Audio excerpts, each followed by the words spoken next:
Hello दोस्तों, कैसे हो आप सब। आई होप कि मेरे सारे दोस्त अच्छे होंगे, खुश होंगे, मस्त होंगे। मैं अनिश शर्मा आपका स्वागत करता हूं अपने चैनल कीप लर्निंग पे। और आज हम क्लास 8 के मैथ पढ़ने वाले हैं, चैप्टर सेकंड। ठीक है, चैप्टर सेकंड में एक्सरसाइज 2.2 के क्वेश्चन नंबर 11 से आज हम स्टार्ट करेंगे, क्योंकि क्वेश्चन नंबर 10 तक हमारा पूरा कंप्लीट हो चुका था। तो क्वेश्चन नंबर 11 से आज हम स्टार्ट करेंगे। 11, 12, 13 आज 3 क्वेश्चन समझेंगे और इसकी जो नेक्स्ट वीडियो आएगी उसमें 14, 15, 16 और इसके साथ एक्सरसाइज 2.2 हमारा क्या हो जाएगा, कंप्लीट हो जाएगा। ठीक है, फिर हम नेक्स्ट चलेंगे। तो चलिए आज हम क्वेश्चन नंबर 11 से स्टार्ट करते हैं। सबसे पहले कि मैं आपको क्वेश्चन समझा दूं कि क्वेश्चन कह रहा है कि एक बंदा है जिसका नाम है बॉयचंग। ठीक है, बॉयचंग थोड़ा सा अजीब नाम है। हम अपने तरफ से कोई नाम लेट कर लेते हैं, एकदम छोटा सा। सपोज करिए कि हम राम को लेट कर लेते हैं। ठीक है, कि राम नाम का एक लड़का है। Ram's father is 26 years younger than Ram's grandfather. ठीक है, चलिए बस मैं नाम चेंज किया हूं, ध्यान रखना। ये जो बॉयचंग करके नाम है ना, थोड़ा सा टेढ़ा सा नाम लग रहा है, तो मैं सीधा एक नाम चेंज किया हूं। बाकी हमारा जो क्वेश्चन है वो बिल्कुल सेम रहेगा। टोटल इस क्वेश्चन में 3 लोग शामिल हो रहे हैं। ठीक है, सबसे पहले राम, फिर राम के पिता और राम के दादा। ठीक है, तो सबसे पहले मैं तीनों को लिख दे रहा हूं और इसके बाद समझेंगे। सबसे पहले हम बात करते हैं राम की। ठीक है, ये हो गया राम। ये जो हुआ, ये हुआ राम्स फादर, राम्स फादर। और थर्ड पर्सन जो है वो है राम्स ग्रैंड फादर। ठीक है, 3 लोग हैं। अब देखिए, अगर इन तीनों के रिलेशनशिप में अगर दर्शाया जाए तो ये बेटा हुआ, ये इसके पिता हुए और इनके पिता ये हुए। कहने का मतलब कि ये जो है वो राम के दादाजी हो गए, ये राम के पिता हो गए और ये राम हो गया। ठीक है, चलिए अभी कंपैरिजन क्या है कि बॉयचिंग्स फादर मतलब Ram's father is 26 year younger than Ram's grandfather. क्या बोला गया कि राम्स के जो पिता हैं, राम के जो पिता हैं वो 26 साल राम के दादा से छोटे हैं। यंगर का मतलब छोटा होता है। ठीक है, and 29 year older than Ram. और राम के जो पिता हैं वो राम से 29 ईयर बड़े हैं। ठीक है, यहां पे कहने का मतलब ये हुआ कि ओवरऑल राम के पिता को इन दोनों से कंपैरिजन किया जा रहा है, राम के दादा से और राम से। तो हम किसकी एज को लेट करेंगे, तो हम यहां पे हम लिख लेते हैं कि let present age equal to. ठीक है, प्रेजेंट एज मैंने लेट किया। चूंकि राम के पिता की कंपैरिजन राम के दादा और राम से दोनों से किया जा रहा था, इसलिए हम राम के पिता की जो एज है, प्रेजेंट एज है, उसको हमने एक्स लेट कर लिया। क्लियर है। चलिए, अब राम के पिता एक्स लेट हो चुके। चूंकि राम के पिता राम के दादा से 26 साल छोटे थे, इसका मतलब यह हुआ कि राम के जो दादा थे वो राम से 26 साल बड़े होंगे। तो अगर राम के पिता की प्रेजेंट एज एक्स है और राम के दादाजी राम के पिताजी से 26 साल बड़े हैं, तो उनकी प्रेजेंट एज क्या हो जाएगी। तो राम के प्रेजेंट एज में मैं 26 क्या कर दूंगा, ऐड कर दूंगा। ठीक है, तो ये राम के पिताजी की प्रेजेंट एज आ गई, राम के दादाजी की प्रेजेंट एज आ गई। अब हम आते हैं राम पे। चूंकि राम के पिता जो हैं वो राम से 29 साल बड़े हैं, 29 ईयर्स बड़े हैं। इसका मतलब ये हुआ कि राम जो है वो राम अपने पिता से 29 साल छोटा है, 29 ईयर्स स्मॉल है। ठीक है, तो मतलब कि राम के पिता की एज अगर एक्स है और राम जो है ये इनसे 29 साल छोटा है, इसका मतलब इसमें से 29 को हम क्या कर देंगे, माइनस कर देंगे। ठीक है, तो देखिए इन तीनों की हमने प्रेजेंटेज फाइंड कर ली, निकाल ली। ठीक है, लेट कर ली कि राम की प्रेजेंटेज हो गई x माइनस 29, राम के पिता की एज x हो गई और राम के ग्रैंडफादर की एज x प्लस 29, तो x प्लस 26 हो गई। अब देखो तीनों का प्रेजेंट एज क्लियर हो गया। अब हम चलेंगे according to question. According to question में क्या कह रहा है कि the sum of the ages of all the 3 is 135 years. मतलब इन तीनों के एज का जो सम दिया हुआ है वो 135 ईयर्स दिया हुआ है। अब इन तीनों को एज को सम कर देंगे, मतलब पहले हम राम की बात करते हैं तो x माइनस 29, फिर प्लस राम के पिता की बात करें तो x हो गया, और फिर राम के दादाजी की बात करें तो x प्लस 26। इन तीनों के एज को ऐड कर दिया, और जब तीनों के एज को ऐड कर दिया तो इस एडिशन की वैल्यू क्या दे रखी है 135, तो इसके इक्वल में हम रख लेंगे 135।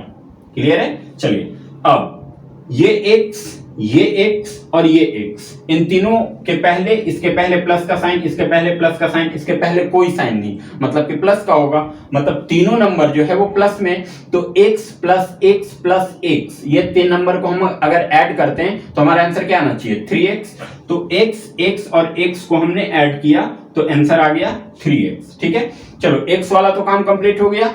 अब हम नंबर वाले वैल्यू देखते हैं। तो नंबर में 29 यहाँ पे माइनस में है और 26 यहाँ पे प्लस में है, तो माइनस प्लस क्या होता है, माइनस प्लस माइनस होता है। तो 29 में से 26 को हम माइनस कर देंगे, तो 29 में से 26 को माइनस करेंगे 3 आएगा, और बड़ी संख्या के पहले साइन किसका है, माइनस का, इसलिए हम यहाँ पे साइन लगा देंगे माइनस का। ठीक है, और इक्वल टू हो जाएगा 135। आई होप कि यहां तक आपको समझ में आ गया होगा। अब आगे देखते हैं।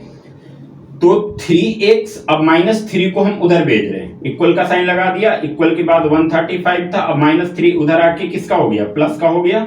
तो इस हिसाब से 3x इक्वल टू हो गया 5 3 8 3 और 1, यानी कि 3x इक्वल टू कितना हो गया 138।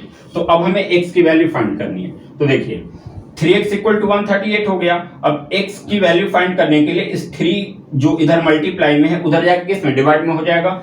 तो x इक्वल टू हो जाएगा 138 अपॉन में 3, और ये इससे कैंसिल करेंगे तो पहले 4 बार में 12 और फिर 6 बार में 18, यानी कि x की वैल्यू कितनी आ गई 46। तो दोस्तों हमने x की वैल्यू तो फाइंड कर लिया। अब x की वैल्यू फाइंड कर लिया तो अब इन तीनों की प्रेजेंट एज आराम से फाइंड हो जाएगी। अब देखो राम के जो पिता थे उनकी एज को मैंने x लेट किया था और x की वैल्यू 46 आ गई, मतलब राम के जो पिता हैं उनकी एज कितनी हो गई 46 ईयर्स। ये राम के पिता की एज हो गई। अब बात करते हैं राम की। चूंकि x की वैल्यू 46 आई है तो इस x के जगह पे 46 रखेंगे और -29, तो इसमें से 29 को माइनस कर देंगे। ठीक है, तो 16 में से 9 माइनस किया तो 7 आ गया, और ये बचा 3 में से 2 माइनस किया 1 आ गया, यानी कि राम की जो एज आ गई वो आ गई 17 ईयर्स। ठीक, अब आते हैं राम के दादाजी पे। तो राम की दादाजी की present age x plus 26 let किया गया था, x की वैल्यू 46 है और प्लस 26, तो 6 और 6 को प्लस किया तो कितना 12, और 4 और 2 को प्लस किया 6, और 6 में एक प्लस किया 7, यानी कि ये हो गए 72 ईयर्स। तो ये राम के दादाजी की प्रेजेंट एज हो गई, मतलब कि राम 17 साल का था, राम के पिता 46 ईयर के थे और राम के दादाजी 72 ईयर्स के थे। ठीक है, अब इन तीनों को अगर ऐड करके देखना चाहो तो देख लो, हमारा आंसर 135 आएगा। तो दोस्तों क्वेश्चन नंबर 11 जो है वो पूरी तरीके से कंप्लीट हो चुका है, और मैं उम्मीद करता हूं कि आपको ये क्वेश्चन अच्छे से समझ में आ भी गया होगा। अगर कोई डाउट रह गया है तो आप कमेंट जरूर करें, आपके डाउट को पूरी तरीके से क्लियर किया जाएगा। ठीक है, तो चलिए अब हम क्वेश्चन आगे देखते हैं।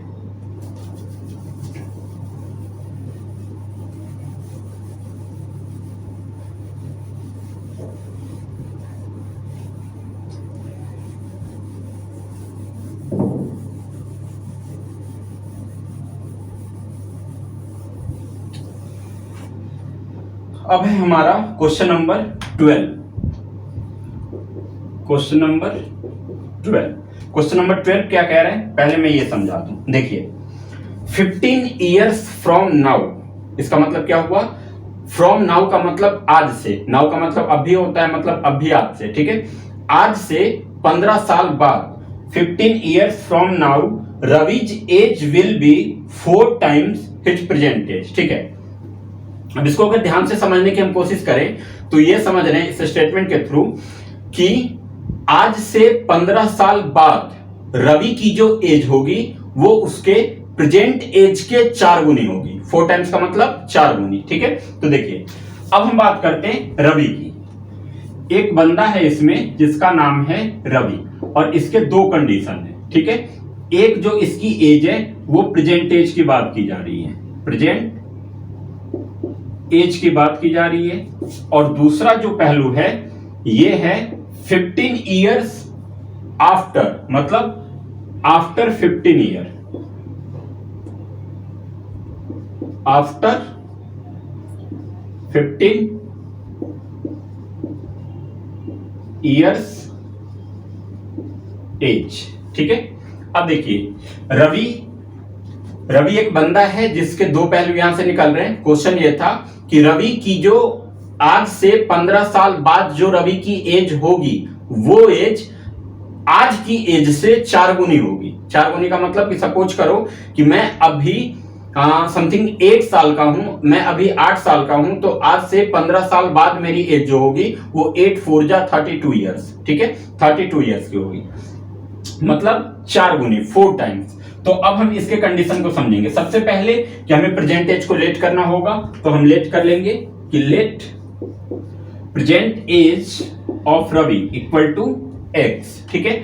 अगर रवि की प्रेजेंट एज एक्स है तो आज से 15 साल बाद उसकी एज क्या होगी, तो प्रेजेंट एज में हम 15 को क्या कर देंगे, ऐड कर देंगे, तो ये उसकी 15 साल बाद की एज होगी, ठीक है। तो देखिए 15 साल बाद की जो एज थी वो आज की एज से 4 गुनी थी। कहने का मतलब ये हुआ कि अभी ये दोनों तो हमने लेट कर लिया, ये दोनों हमने कंडीशन रख दिया। अब हम चलेंगे अकॉर्डिंग टू क्वेश्चन, प्रश्न के अनुसार। और प्रश्न हमसे ये कह रहा है कि रवि की एज 15 साल बाद जो है वो आज की एज की 4 गुनी है, ठीक है।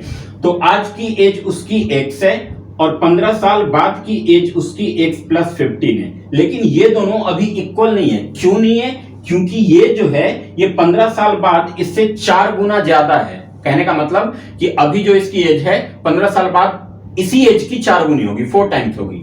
तो अभी ये दोनों बराबर नहीं है, ये 4 टाइम्स ज्यादा चल रहा है। अब इन दोनों को बराबर करने के लिए इसको अगर 4 से मल्टीप्लाई कर दूं तो ये भी 4 टाइम्स हो जाएगा, और जब ये 4 टाइम्स हो जाएगा और ये तो पहले से ही 4 टाइम्स है, तब ये दोनों क्या हो जाएंगे, इक्वल हो जाएंगे। तो चलो इसको मैंने 4 से मल्टीप्लाई किया तो ये दोनों इक्वेशन जो हुआ वो बराबर हो गया, ठीक है। तो अब 4 को x से मल्टीप्लाई करेंगे, 4x, ये x इधर आएगा तो माइनस का हो जाएगा और उधर बच जाएगा 15, यानी कि 4x में से x को माइनस करेंगे तो कितना, 3x इक्वल टू 15, और फिर x की वैल्यू फाइंड करने के लिए 3 जो इधर मल्टीप्लाई में था वो उधर जाके किस में, डिवाइड में हो जाएगा, यानी कि x इक्वल टू हो जाएगा 15 अपॉन में 3, और 3 से 15 5 बार में कैंसिल हो गया, मतलब कि x की वैल्यू कितनी आ गई, 5। तो देखिए हमने x की वैल्यू तो फाइंड कर ली। अब इसके अकॉर्डिंग इसके बाद यहाँ पे लास्ट में क्वेश्चन क्या कह रहा था कि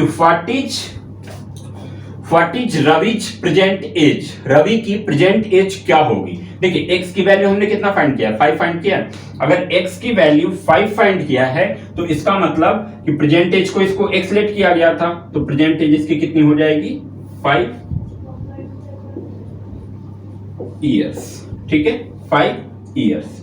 और अगर आपको ये चेक करना हो कि मेरा आंसर सही निकला है या गलत, तो यहां पे वैल्यू पुट कर दो, x के जगह पे 5 और प्लस 15, और 5 और 15 को हम प्लस करेंगे तो कितना हो जाएगा, 20 हो जाएगा। अब क्वेश्चन के अकॉर्डिंग अगर देखें तो 15 साल बाद की जो एज थी वो आज की एज की 4 टाइम्स थी, ठीक है। आज की एज इसका 5 साल है और 15 साल बाद की एज इसकी 20 ईयर्स है, तो 5 4 जा क्या होता है, 20, मतलब 15 साल बाद 4 टाइम्स हो रहे हैं। तो चलिए रवि वाला क्वेश्चन हमारा कंप्लीट हो गया, क्वेश्चन नंबर 12 भी। और जहां तक मैं उम्मीद करता हूं कि आपको ये भी क्वेश्चन अच्छे समझ में आ गया होगा। अब हम क्वेश्चन नंबर 13 की तरफ चलते हैं, देखते हैं उसमें क्या करना है। इसको मैं मिटा रहा हूं।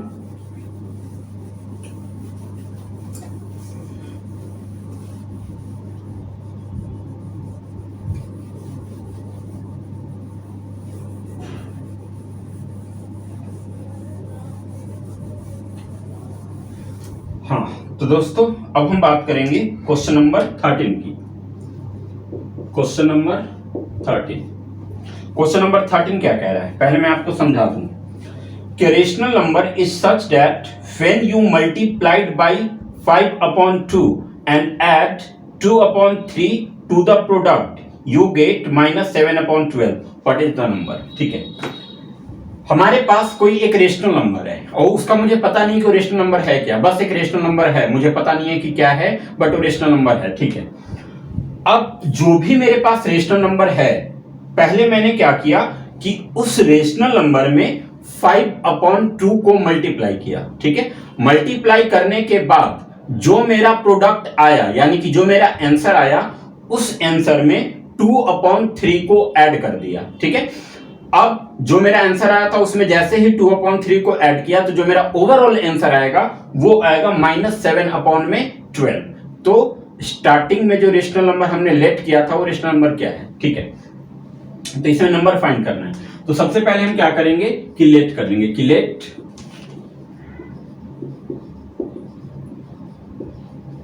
Rational number equal to x. Rational number x let कर लिया। अब हम डायरेक्ट चलेंगे according to question. According to question में क्या है ये समझो। देखिए, अगर रेशनल नंबर हमने एक्स लेट किया है और हमसे ये कह रहा है कि सबसे पहले जो रेशनल नंबर है मेरे पास उसमें 5/2 को मल्टीप्लाई करना है। क्या करें कि rational number such that when you multiplied by 5/2, जब तुम उसको 5/2 से मल्टीप्लाई करते हो and add 2/3 to the product, और मल्टीप्लाई करने के बाद जो प्रोडक्ट आता है उसमें जब 2/3 को ऐड करते हो यू गेट -7/12, तो तुम्हें -7/12 प्राप्त होता है। तो रेशनल नंबर क्या है? तो ठीक है, रेशनल नंबर हमने एक्स लेट कर लिया। अब अकॉर्डिंग टू क्वेश्चन में सबसे पहले इसको मल्टीप्लाई करना है किससे? 5/2 से। चलिए मल्टीप्लाई कर दिया। इसके बाद इसमें 2/3 को ऐड करना है, तो चलिए इसमें 2/3 को ऐड भी कर दिया। तो मेरा फाइनल आंसर जो आया वो कितना आया? -7/12। तो देखिए ये मेरा क्या हुआ, इक्वेशन तैयार हो गया। अब मैं इक्वेशन को सोल्व करूंगा। सबसे पहले x को 5 से मल्टीप्लाई किया तो 5x, x के नीचे कुछ नहीं था 1 मान लिया, 1 को 2 से मल्टीप्लाई किया 2, तो ये आ गया 5x/2। फिर इधर से आया प्लस 2/3 इक्वल टू -7/12। ठीक है, तो अब ध्यान दीजिए 2/3 जो इधर प्लस में है उधर जाके क्या हो जाएगा? माइनस में हो जाएगा। तो 5x/2 इक्वल टू -7/12 और 2/3 उधर गया तो किसका हो गया? माइनस का, -2/3। ठीक है, तो अब जो LHS साइड में हमें नंबर दिख रहा है उसको सोल्व करेंगे। चलिए मैं इक्वेशन को यहां पे एक बार लिख देता हूं। 5x/2 equal to -7/12 -2/3। तो ये तो अभी सेम वैसे ही चलेगा। 5x/2 का 2 वैसे ही रखेंगे। यहां पे 12 और 3 का एलसीएम निकालेंगे, 12 हो जाएगा। 12 से 12 को डिवाइड किया 1 को -7 से मल्टीप्लाई किया -7, फिर माइनस का साइन लगाया। 3 से 12 को डिवाइड किया 4 और 4 को 2 से मल्टीप्लाई किया 8, तो ये 8 हो गया। ठीक है, अब हम आगे देखते हैं। फिर से हमने लिखा 5x/2 इक्वल टू, यहां पे -7 -8। दोस्तों जब भी दो नंबर माइनस में रहे तो हम प्लस करके साइन माइनस का रख देते हैं, यानी कि माइनस माइनस प्लस, निशान माइनस का। ठीक है, तो 7 और 8 को जब ये माइनस में है ये माइनस में, माइनस माइनस प्लस होता है, तो 7 8 को हम प्लस करेंगे तो कितना 15 आ जाएगा और 15 अपॉन में लगा देंगे 12। ठीक है, तो minus minus plus, but sign minus का, तो हम यहाँ पे साइन किसका रखेंगे? माइनस का रखेंगे। तो चलिए यहां तक कंप्लीट है। अब यहां से हमें क्या करना होगा? Cross multiply. यहां से हम क्रॉस मल्टीप्लाई करेंगे। ठीक है, क्रॉस मल्टीप्लाई कैसे करेंगे? तो 5x को 12 से करेंगे, तो 5x इंटू 12 इक्वल टू -15 को 2 से करेंगे, यानी कि -15 इंटू 2।